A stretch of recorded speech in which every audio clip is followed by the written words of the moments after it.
Kau akan menyesal, karena punya mulut kotor bercampur kesombongan cewek liar. Sahut cowok rambut mohawk dengan suara bergetar karena luapan api amarah. Farah mengangkat dagunya. Banyak omong lo, rambut landak pecah bulu. Ayo maju sini. Ark, cowok rambut mohawk itu berteriak panjang, lalu menyerang Farah yang juga tak kalah sangar menyambut serangannya. Keduanya terlibat dalam jual beli serangan hebat. Puluhan tendangan, pukulan dan sikutan dilayangkan, namun belum ada yang goyah walau sedikit pun. Pertarungan itu berjalan seimbang karena keduanya sama-sama lihai, lincah dan tangguh dalam bertarung. Setelah cukup lama berkelahi, cowok rambut mohawk itu sudah bisa mengukur kemampuan Farah. Kalau pertarungan itu terus dilanjutkan, maka akan memakan waktu lama, dan bisa saja terganggu atau terhenti sama sekali oleh patroli petugas keamanan, yang kadang-kadang melintas di sekitar stadion itu. Cowok rambut mohawk itu menarik serangan seraya melompat mundur, mencoba menyusun strategi baru dan licik. Lo mau kabur rambut landak? Seru Farah. Payah lo, nanggung nih, mesin perang gue keburu panas. Cowok rambut mohawk tak menghiraukan, ia malah berbisik kepada anggota yang berdiri paling dekat di sampingnya. Kalian buat kelompok-kelompok, lalu serang cewek itu bergantian, serang mundur sampai dia kehabisan tenaga. Tak usah pakai senjata, jangan sampai kulitnya terluka sedikit pun. Aku ingin menyantapnya dalam keadaan tanpa lecet setitik pun. Belasan anggota geng saling membisikkan petunjuk itu, dan segera menerapkan instruksi ketuanya. Beberapa kelompok kecil yang terdiri dari 4 orang tiap kelompok bergantian menyerang Farah. Farah geram sekali menghadapi serangan maju mundur lawan. Ia terus saja membuang tenaga, memburu dan mengumbar serangan kepada lawan-lawan yang mengepungnya itu. Taktik licik cowok rambut mohawk itu mulai menampakkan hasil, karena gerakan-gerakan Farah mulai melemah, hanya kekerasan hatinya lah yang memaksanya untuk terus melayangkan pukulan, tendangan, menangkis dan berkelit. Kemampuan manusia ada batasnya, dan akhirnya stamina Farah benar-benar terkuras habis. Ia mundur terhuyung-huyung dan tersandar di mobilnya, pakaiannya basah kuyup oleh hujan keringat. Cowok rambut mohawk tersenyum licik penuh kemenangan. Ia memberi isyarat kepada anak buahnya untuk segera meringkus Farah.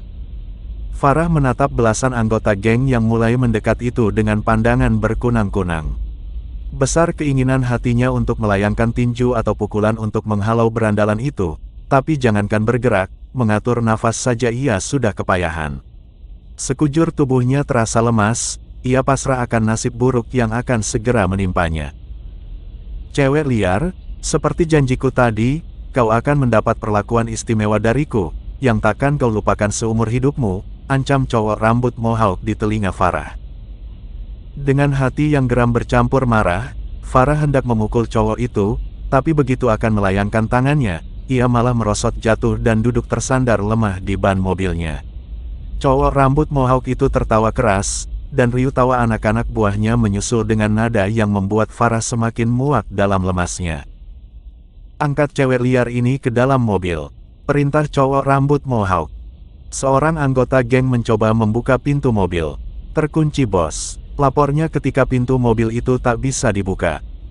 Bodoh kau, cepat geledah gadis itu, ambil kuncinya.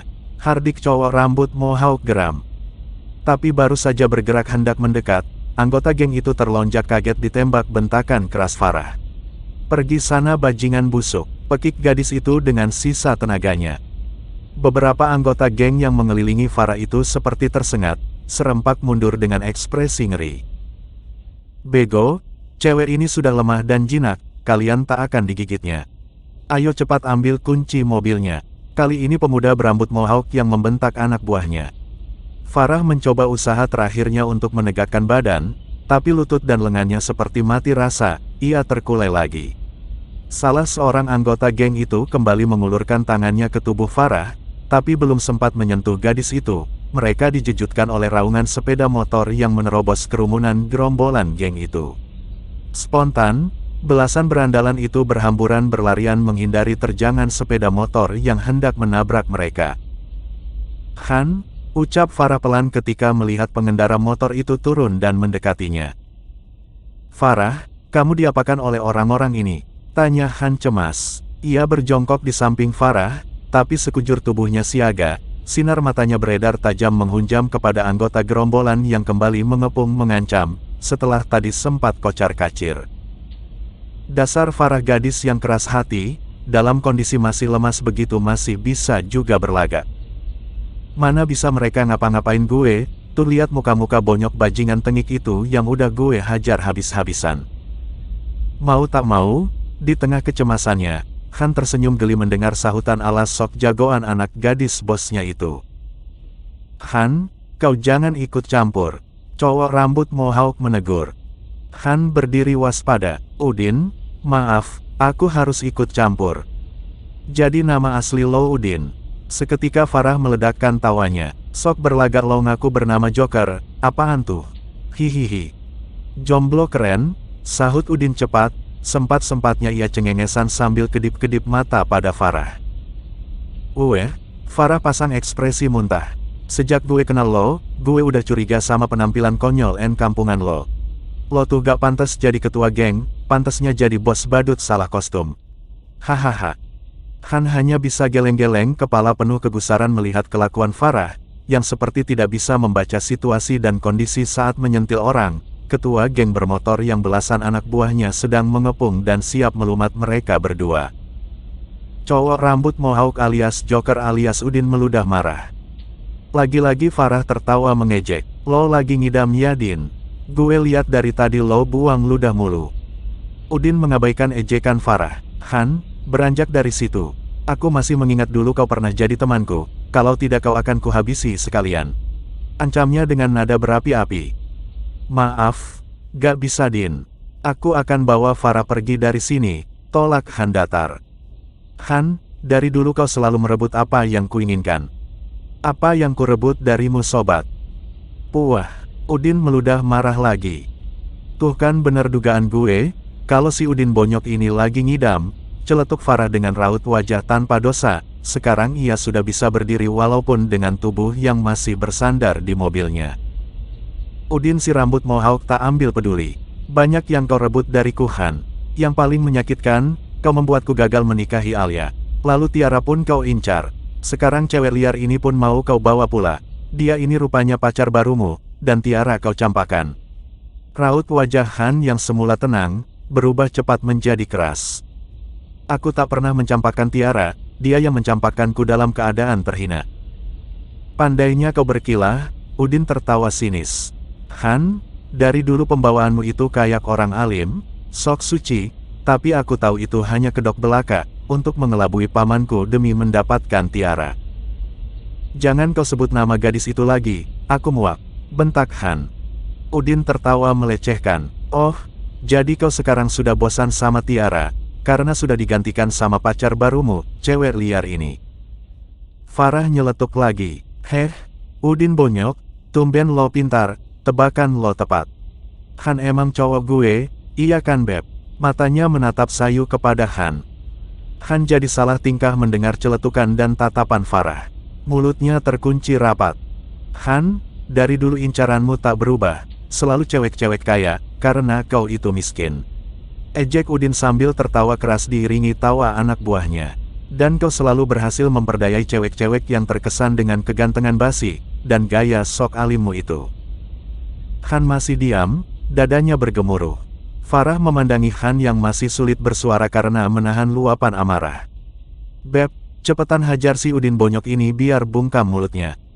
Udin cengengesan mencemooh. Mana berani pacar kau itu cewek liar. Beb, cepetan, hajar tuh orang, desak Farah dengan nada manja yang dibuat-buat. Farah, kamu apa-apaan sih, panggil Beb-Beb terus dari tadi. Bisik Han risih. Oke Han, kalau kau tak berani, kau tinggalkan cewek liar ini untuk jadi santapanku, gertak Udin. Cepatlah kau berhembus dari sini, kau takkan ku ganggu sedikitpun. Han menarik nafas dalam-dalam, tatapan matanya tetap tajam mencari celah untuk menyelamatkan Farah, tapi tak ada celah kosong, mereka berdua terkepung rapat. Farah, cepat masuk ke mobil dan pergi dari sini. Kalau ada yang menghalangi tabrak aja, bisik Han. Gak mau, tolak Farah dengan nada merajuk, manjanya kumat lagi. Farah, kumohon pergilah, bujuk Han. Gak, aku tetap di sini. Beb, Aku mau lihat kamu nabokin muka si Udin bonyok sampai benar-benar bonyok. Sungguh romantis adegan percintaan kalian, tapi akan segera berakhir tragis. Gertak Udin, anak-anak, hajar cowok alim gadungan itu, dan ringkus gadis liar itu untukku. Belasan anggota geng itu mendekat lagi dengan memamerkan wajah-wajah sangar, sambil memain-mainkan senjata berupa tongkat besi dan rantai, menebar ancaman maut kepada Han dan Farah. Han segera berpindah ke depan Farah untuk melindungi gadis itu. Han menarik lepas ikat pinggangnya, dan menyilangkannya di depan dada sebagai senjata, siap menghantam penyerang pertama yang mendekat.